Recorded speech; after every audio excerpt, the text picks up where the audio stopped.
Hi everyone, कैसे हो आप सभी लोग। आई होप आप लोग अच्छे होंगे। मैं हूं राहुल जेसवाल एंड स्वागत करता हूं आप सभी का एक बार फिर हमारे यूट्यूब चैनल JR ट्यूटोरियल्स में।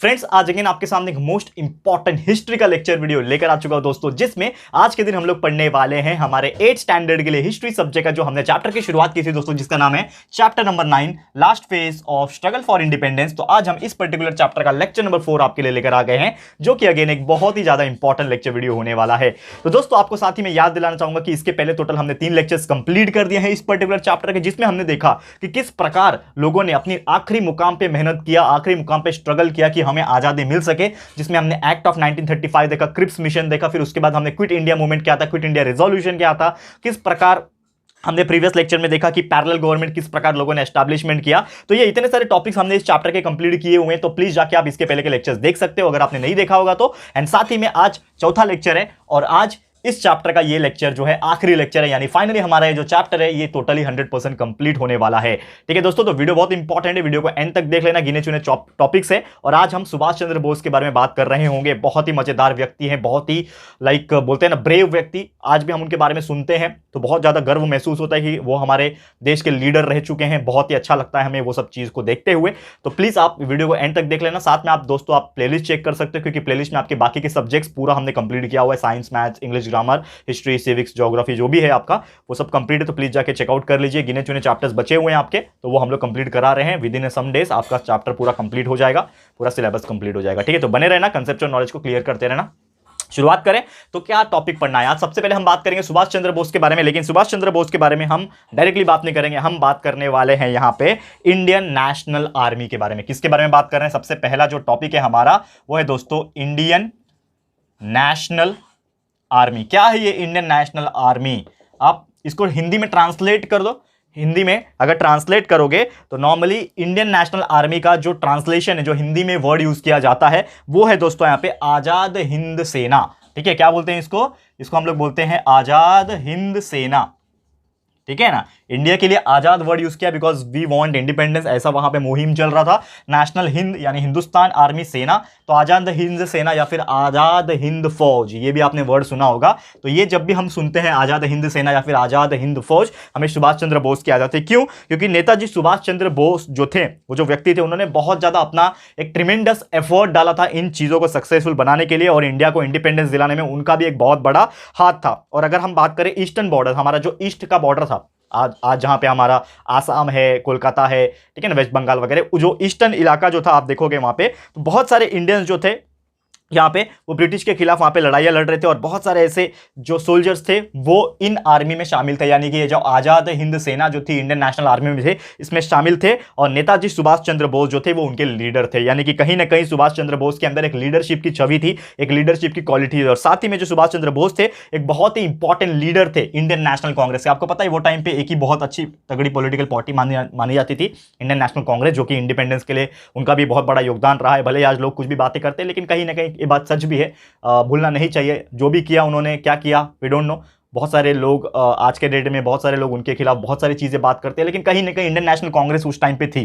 ठीक है ना, और उन्होंने भी अपना बहुत बड़ा योगदान जितना जिनसे बन सका उतना वो लोग ने किया। आज हम लोग आजाद हो गए और आज अपने मन में जो भी आया हमने इनके खिलाफ बहुत सारी चीजें बोली। ठीक है, कुछ गलत होती है तो कहीं कुछ सही, कुछ चीजें सही भी होती है, तो ये भी हमें एक्सेप्ट करना चाहिए। सही वाली चीज लोग बताते नहीं है, गलत ही बताते हैं, तो सही वाली चीज भी कुछ है दोस्तों, ये भी चीज ध्यान में रखना है आपको। तो उस टाइम पे जो इंडियन नेशनल कांग्रेस थी, वहां पे अगर हम बात करें तो उस टाइम पे Subhash Chandra Bose one of the greatest leader जो इंडियन नेशनल कांग्रेस में शामिल थे, और उन्होंने प्रेसिडेंट जो है इंडियन नेशनल कांग्रेस का ये जो पद है उन्होंने 2 बार एक्सेप्ट किया था। यानी कि जो हमारे सुभाष चंद्र बोस जो थे, ठीक है ना, सुभाष चंद्र बोस जो व्यक्ति थे ये 2 बार प्रेसिडेंट रह चुके हैं, किसके? इंडियन नेशनल कांग्रेस के, क्योंकि ये बहुत इंपॉर्टेंट लीडर थे तो उनकी इंपॉर्टेंस वहां पे मिली उनको, और उनको 2 बार इंडियन नेशनल कांग्रेस का प्रेसिडेंट भी बनाया गया था। और यहाँ पे बहुत बार ऐसा हुआ कि उन्होंने इंग्लैंड जो था, अभी आप देखोगे उस टाइम की अगर हम बात करें तो इंग्लैंड जो है नॉर्मली सेकेंड वर्ल्ड वॉर में भिड़ा हुआ था, क्योंकि वो टाइम पे सबकी हालत खराब थी। तो इंग्लैंड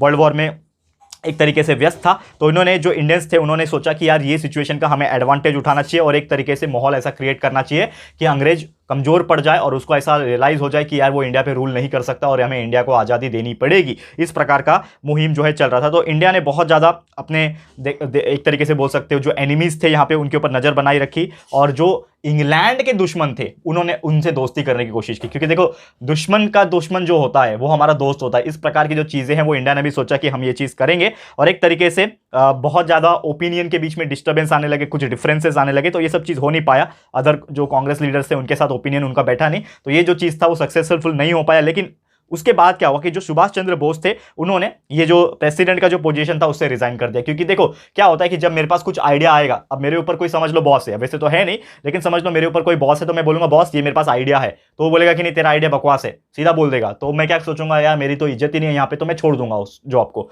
उसी प्रकार यहाँ पे सुभाष चंद्र बोस ने यहाँ पे क्या कर दिया, जब उनकी बातें नहीं सुनी गई और जो अदर लीडर्स थे, पॉलिटिकल लीडर्स थे इंडियन नेशनल कांग्रेस में, वो बात नहीं सुनी गई या फिर एक तरीके से उनकी ओपिनियंस मैच नहीं हुई, कुछ डिफरेंसेस आ गए, तो यहाँ पे सुभाष चंद्र बोस ने क्या कर दिया, रिजाइन कर दिया उस पोस्ट से, प्रेसिडेंट की पोस्ट को छोड़ दिया और उन्होंने डायरेक्टली लोगों से बात करना शुरू कर दिया। और उन्होंने एक तरीके से पार्टी बनाया, खुद का एक पार्टी बनाया जिसका नाम रखा फॉरवर्ड ब्लॉक। क्या नाम रखा, देखो यहां पे हम बात कर रहे हैं सुभाष चंद्र बोस की, ठीक है। उन्होंने खुद की एक पार्टी बना ली जिसका नाम क्या रख दिया उन्होंने, फॉरवर्ड ब्लॉक।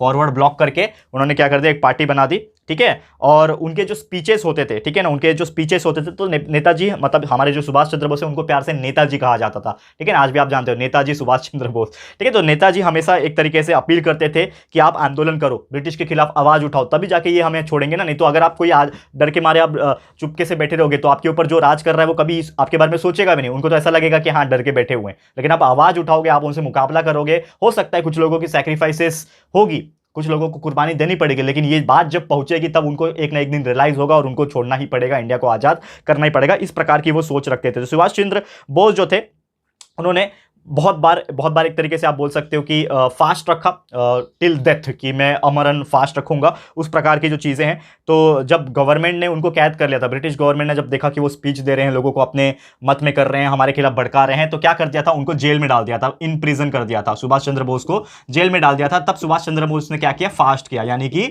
भूख हड़ताल एक तरीके से कर दी, फास्ट कर लिया और बोला कि जब तक मैं मरूंगा तब तक मैं फास्ट करता रहूंगा। तो ये सब चीज़ देखते हुए गवर्नमेंट ने उन्होंने क्या कर दिया, एक तरीके से अपने घर में ही भेज दिया, ठीक है ना, अपने घर में भेज दिया। बाद में वो क्या कर दिए, उधर से डिस्गाइज में भाग गए, डिस्गाइज में मतलब अपना भेष बदल के, यानी कि अपना कुछ मेकअप करके या फिर कुछ और दाढ़ी मूछ जो भी है लगा के दोस्तों वो वहां से भाग गए, यानी कि अपना भेष बदल के वो भाग गए, जैसे हम लोग करते हैं ना अपना आइडेंटिफिकेशन छुपाने के लिए, तो वो अपना भेष बदल के वहां से भाग गए। फिर अप्रैल 1941 में वो कहां पहुंच गए, जर्मनी पहुंच गए, ठीक है ना, कहां पे, अप्रैल 1941 में वो जर्मनी पहुंच गए। एंड जर्मनी पहुंचने के बाद असली खेल शुरू हुआ।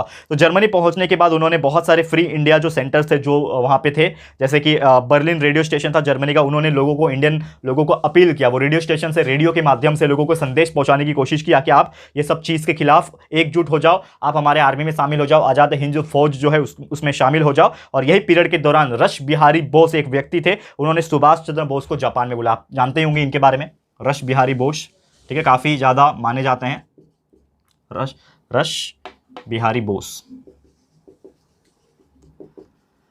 तो रश बिहारी बोस जो है उन्होंने किसको दिया, नेताजी हमारे जो सुभाष चंद्र बोस थे उनको इनविटेशन दिया कि आप आ जाओ जापान में। फिर जापान में आने के बाद एक नया चीज़ शुरू हुआ, यानी कि formation of Indian national army हुआ। ये तो हम लोग बात कर रहे हैं ना इंडियन नेशनल आर्मी की, अब इसका यहाँ पे फॉर्मेशन शुरू हुआ। कैसे बना ये जो इंडियन नेशनल आर्मी है, ये कैसे बना, फॉर्मेशन कैसे हुआ, ये हम लोग डिस्कस करेंगे।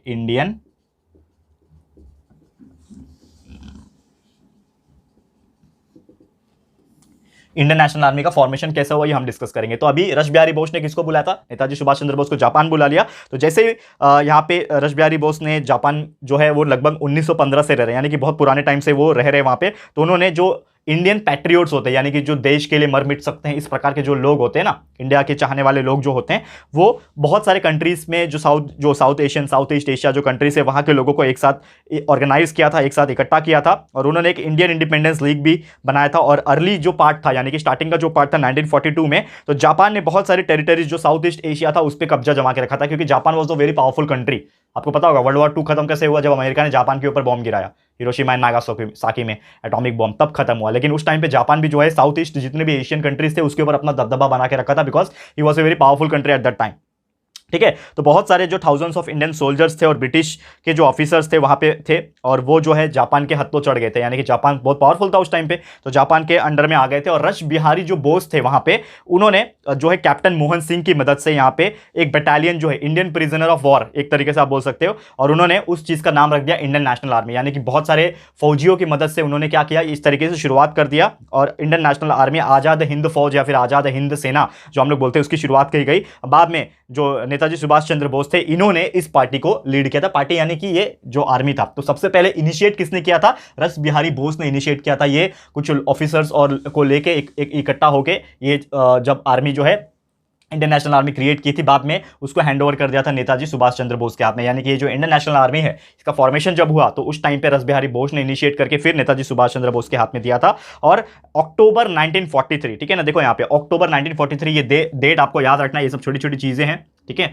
और 1943 अक्टूबर का जो टाइम है दोस्तों, इन दौरान यहाँ पे क्या हुआ कि नेताजी जो थे हमारे सुभाष चंद्र बोस ने, उन्होंने आजाद हिंद गवर्नमेंट सिंगापुर में बनाया, ठीक है ना, उन्होंने एक गवर्नमेंट भी बना दिया। क्या बनाया, आजाद हिंद गवर्नमेंट, याद रखना, आजाद हिंद गवर्नमेंट कहां पे बना है दोस्तों, सिंगापुर, ठीक है। आपको पता ही है जापान के नीचे थोड़ा सा एक कंट्री है सिंगापुर, ठीक है। तो वहां पे सिंगापुर में उन्होंने बनाया, और शाह नवाज खान, जगन्नाथ भोसले, डॉक्टर लक्ष्मी स्वामीनाथन, गुरबख्श सिंह धिल्लोन, प्रेम कुमार सहगल, ये जो थे उनके चीफ एसोसिएट थे, यानी कि जो सबसे मेन आदमी होते हैं ना कि हर काम को मैनेज करने वाले, उनके मेन व्यक्ति लोग थे। और कैप्टन लक्ष्मी स्वामीनाथन जो थे वो कमांडर थे, किसके, रानी जो झांसी की रानी का जो सेगमेंट था ना, ठीक है ना, रेजिमेंट जो था उसमें वो कमांडर भी थे। और नेताजी ने अपील किया था यहाँ पे इंडियन पीपल को कि आप मुझे खून दो, मैं आपको क्या कर दूंगा, आजादी दूंगा। यानी कि एक स्टेटमेंट है, इंग्लिश में लिखा हुआ है, that is you give me blood and I will give you independence.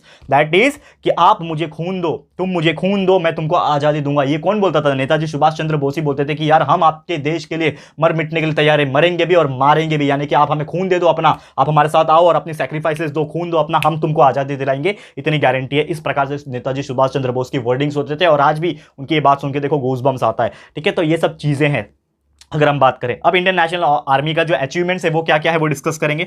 Achievement के बारे में क्या क्या उन्होंने अचीव किया हुआ है, achievements of Indian national army. देखो INA में लिख रहा हूं शॉर्ट फॉर्म में, INA यानी इंडियन नेशनल आर्मी, ठीक है, आप लोग समझ जाना, ठीक है। इंडियन नेशनल आर्मी का क्या अचीवमेंट रहा है, तो बेसिकली बात करें 1943 में जापान में, जब जापान ने क्या कर दिया था, अंडमान एंड निकोबार को अपने कब्जे में ले लिया था, ठीक है। तो बाद में क्या कर दिया था, कब्जे में लेने के बाद ये जो अंडमान एंड निकोबार है इसको हैंडओवर कर दिया गया था आजाद हिंद फौज को, ठीक है। आजाद हिंद सेना जो है उनको उनकी गवर्नमेंट को एक तरीके से सौंप दिया था। तो वो टाइम पे जो नेताजी थे उन्होंने क्या कर दिया, ये अंडमान एंड निकोबार का रीनेम कर दिया और शाहिद और स्वराज्य रख दिया। अंडमान एंड निकोबार का देखो नाम क्या रख दिया, शाहिद एंड स्वराज। ये चीज आपको याद रखना, ये शायद आपको पता नहीं होगा।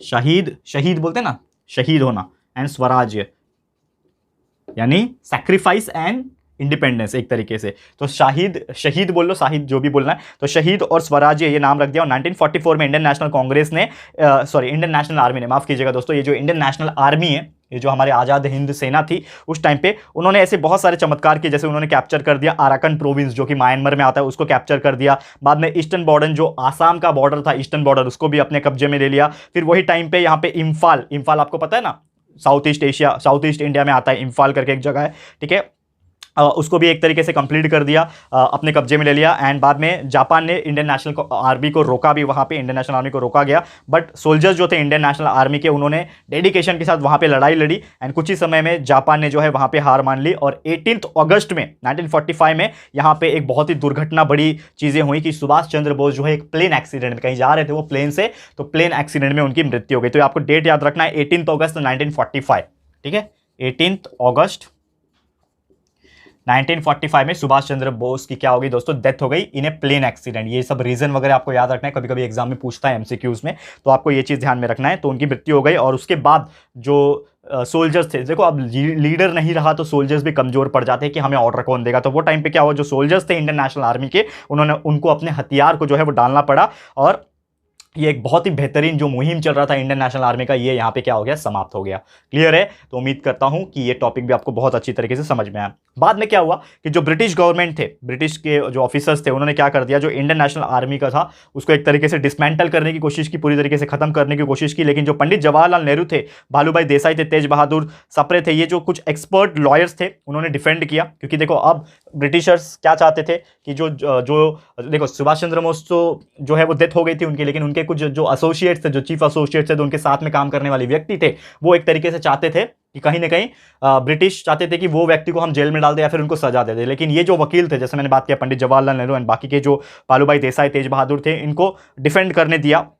बट बहुत सारे ऑफिसर्स जो थे उन्होंने गिल्टी माना और उनको जिंदगी भर उम्र कैद की सजा सुना दी गई। क्योंकि देखो क्या होता है कि आप गलती किए हो तो आप एक्सेप्ट करो खुलेआम। जैसे भगत सिंह जो थे वो कभी ऐसा नहीं माने कि हमको फांसी मत दो, प्लीज मुझे माफ कर दो, डर के नहीं रहे, वो एकदम छाती फुला के रहे, ठीक है ना। उस प्रकार से यहाँ पे ये व्यक्ति भी थे, तो उन्होंने अपनी गलती मानी, तो ब्रिटिशर्स ने उनको सजा दे दी, लाइफ इम्प्रिजनमेंट यानी कि उम्र कैद की सजा जो है सुना दी। और इसीलिए बहुत सारे जो ब्रिटिश गवर्नमेंट है कहीं ना कहीं एक तरीके से डरे भी थे, क्योंकि यार इंडियन पीपल उनके खिलाफ आंदोलन वगैरह करना शुरू कर दिए थे। तो कहीं ना कहीं ये ब्रिटिश गवर्नमेंट जो थे वहां पे बहुत सारी चीजें हो रहा था, और ब्रिटिश गवर्नमेंट ने फाइनली दोस्तों यहां पे सस्पेंड कर दिया, किसको, यहां पे जो भी पनिशमेंट देने वाले जो तो मिलिट्री ट्राइब्यूनल थी उनको सस्पेंड कर दिया। एंड फिर आया रिवोल्ट, यानी कि एक तरीके से बदला आप बोल सकते हो। तो क्या रिवोल्ट हुआ नेवी का और एयरफोर्स का, ये हम डिस्कस करेंगे। तो revolt of Indian navy and air force, ठीक है, आखिरी टॉपिक है revolt of Indian navy and air force. क्या रिवोल्ट हुआ इनका, ठीक है ना, क्या उन्होंने बदला लिया या फिर एक तरीके से आप बोल सकते हो क्या गुस्सा निकाला अपना, रिवोल्ट किया। तो जो इंडियन नेवी और एयरफोर्स की अगर हम बात करें, ठीक है ना, तो ये जो है एक इंडियन नेशनल आर्मी का एक तरीके से इंस्पिरेशन था। क्योंकि देखो आप देखोगे तो ब्रिटिश गवर्नमेंट को यही लोग सपोर्ट कर रहे थे सबसे पहले, ठीक है। तो ये जो था ब्रिटिश वॉरशिप जो था एक तरीके से तलवार, जो मुंबई में 18 फरवरी में था नॉर्मली, ठीक है। तो सोल्जर्स ने एक तरीके से क्या किया, ट्राई कलर जो था, ठीक है ना, हमारा जो तिरंगा जो था ब्रिटिश वॉरशिप के ऊपर ही जाके लहरा दिया। क्योंकि देखो गुस्सा था, कहीं ना कहीं आप निकालोगे, हमें भी आज़ादी चाहिए। तो वो जो हमारा जो इंडियन फ्लैग था, ट्राई कलर वाला जो तिरंगा जिसको बोलते हैं, वो ब्रिटिश का जो जहाज था, वॉरशिप जिसको बोलते हैं, उसके ऊपर ही जाके लहरा दिया। और वो स्लोगन्स कहने लगे, ब्रिटिश गवर्नमेंट के खिलाफ जाके स्लोगन्स कहने लगे ब्रिटिश गवर्नमेंट को। और ब्रिटिश गवर्नमेंट ने अपनी आर्मी भेजी ताकि ओपनली फायर किया जा सके उन सोल्जर्स के ऊपर, उन नेवल ऑफिसर्स के ऊपर। लेकिन क्या हुआ कि अभी तो वो बागी बन चुके थे, क्योंकि इंडियन नेशनल जो आर्मी के अंदर जो ये सब जो थे एयरफोर्स या फिर नेवी ऑफिसर, वो बागी हो गए थे, रिबेल हो गए थे ना, क्योंकि उन्होंने आंदोलन कर दिया था ब्रिटिश के खिलाफ, उनके अंडर ही थे लेकिन आंदोलन कर दिया गया था।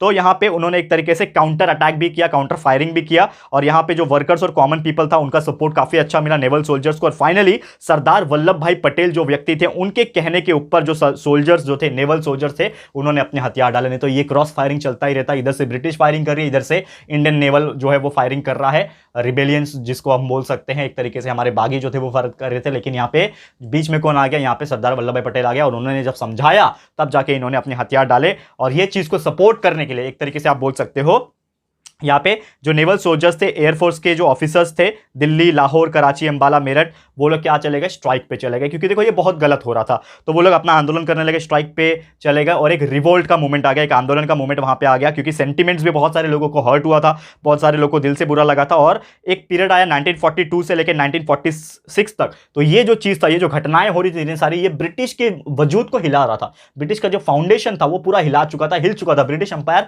थक गया था यार, मतलब हर चीज से, आंदोलन से, लड़ाई से, मारकाट से, हर चीज से ब्रिटिश जो है वो एक तरीके से हार मान चुका था, थक गया था। और ये जो quit India resolution, quit India जो मूवमेंट था, इसमें बहुत सारे इंडियन पीपल के अंदर एक आक्रोश ला दिया था, एक जज्बा ला दिया था कि हम हार नहीं मानने वाले, ब्रिटिशर्स अब आप अपना बोरिया बिस्तर बांध लो, हम तो अब पीछे नहीं हटने वाले। इस प्रकार का चीजें हो गया था। और कहीं ना कहीं आर्मी, नेवी, एयरफोर्स जो था वो बैकबोन बन चुका था, जो ब्रिटिश पावर का, वो अब कमजोर होता हुआ नजर आ रहा था। और उनसे पता चल गया था उनको कि ये जो एक्सीडेंट था, ब्रिटिश रूलर्स को ये रियलाइज हो गया था, पता चल गया था कि अब हम इतने शक्तिशाली नहीं रहे कि हम आने वाले कुछ सालों तक इंडिया के ऊपर राज कर पाएंगे। तो अब हमें हार को एक्सेप्ट कर लेना चाहिए और एक तरीके से इंडिया को अपने हाल पे छोड़ के हमें अपने कंट्री को लौट जाना चाहिए। इस प्रकार से जो चीजें जो है वो होने लगी, तो उनको रियलाइज हो गया कि अब हम ज्यादा देर तक राज नहीं कर पाएंगे इंडिया के ऊपर। और वो उसके विद इन 1 to 2 ईयर्स के अंदर 1942 से 46 तक ये सब चीज चला। लेकिन विद इन 1 ईयर, देखो आप जानते हो, एक साल के बाद 1947 अगस्त में, 15 अगस्त के दिन हमें जो है आज़ादी दे दी गई थी। तो ये सब चीज़ें हुआ था। क्लियर है दोस्तों? तो उम्मीद करता हूं कि यार आपको ये चीज़ बहुत ही अच्छी तरीके से समझ में आ गया होगा दोस्तों। तो इसी के साथ हमारा जितने भी टॉपिक्स थे इस चैप्टर के अंदर, ये हो गया टोटली कंप्लीट। हमने इंडियन नेशनल आर्मी आज कवर कर लिया, आज़ाद हिंद सेना, या फिर आजाद हिंद फौज बोल लो, आपने सुभाष चंद्र बोस के बारे में बता दिया, बहुत सारी चीज। फिर किस प्रकार राज बिहारी बोस ने एक तरीके से इनिशिएट किया था इंडियन नेशनल आर्मी को, फॉर्मेशन कैसे हुआ, अचीवमेंट्स क्या क्या थे, रिवोल्ट किस प्रकार किया हमारे नेवी और एयरफोर्स के ऑफिसर्स ने, ये सभी चीज हमारा इस चैप्टर के थ्रू हमने डिस्कस कर लिया है। तो उम्मीद करता हूं कि आपको बहुत ही अच्छी तरीके से समझ में आ गया होगा। तो इसी के साथ हमारा जो चैप्टर है जिसका नाम है chapter number 9 last phase of the struggle for India independence, ये हो गया टोटली 100% कंप्लीट। ठीक है दोस्तों, तो आज का वीडियो भी इसी के साथ समाप्त करेंगे और आप लोग के लिए और भी ऐसे ही चैप्टर्स हम लाते रहेंगे। बाकी के चैप्टर्स तो बाकी सब्जेक्ट्स के कंप्लीट है पहले से ही, तो आप प्लेलिस्ट को देख सकते हो। तो इसी के साथ आज का वीडियो समाप्त होता है। आपको बस हमें कमेंट करके बताना कि ये वीडियो एंड ये चैप्टर आपको कैसा लगा, अपनी राय और सजेशन जरूर से कमेंट करना। वीडियो अगर पसंद आए दोस्तों, अच्छा लगा है वाकई में दोस्तों, तो प्लीज वीडियो को लाइक कीजिएगा, शेयर जरूर से कर देना, अपने सारे फ्रेंड्स एंड रिलेटिव्स को फटाफट से शेयर कर दो दोस्तों। एंड अगर आपने अभी तक इस चैनल को सब्सक्राइब नहीं किया है तो फटाफट से हमारे चैनल को भी सब्सक्राइब कर देना, साथ में एक बेल आइकन होता है उसको प्रेस कर देना, ताकि फ्यूचर में हम कभी भी कोई भी वीडियोस को अपलोड करेंगे तो आप लोग को नोटिफिकेशन मिलती रहेगी। ठीक है फ्रेंड्स, तो मिलते हैं हमारे अगले वीडियो में। ये वीडियो देखने के लिए thank you and good bye.